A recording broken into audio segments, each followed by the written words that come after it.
వికృతముగా ప్రవర్తించిన,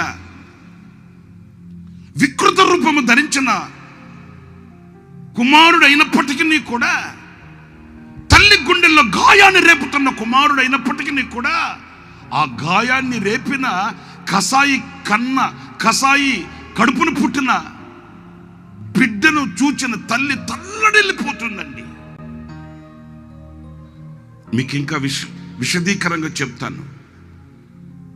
తల్లి గుండెల్లో గాయాన్ని రేపి, మీరు ఆ విజువల్స్లో, ఆ వీడియోలో చూస్తుంటారండి.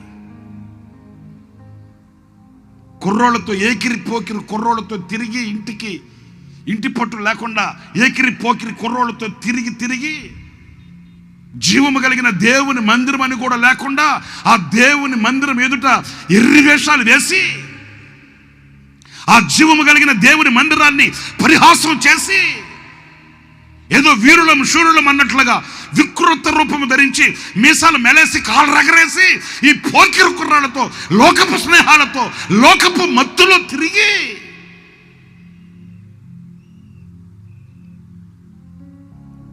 ఇంటికి వచ్చిన బిడ్డని మందలించిన తల్లిని గద్దించి,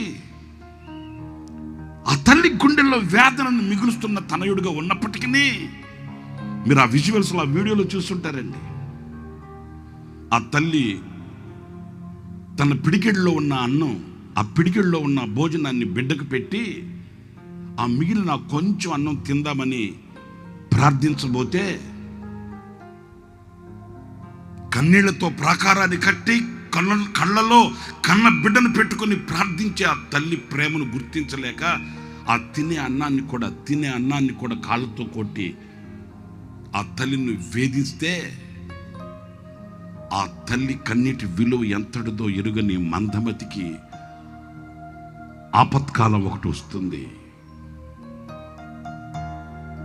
అరే చేతికి రావట్లేదే, మనసులో గాయాన్ని రేపుతున్నాడే అని ఆ తల్లి విడిచిపెట్టదే.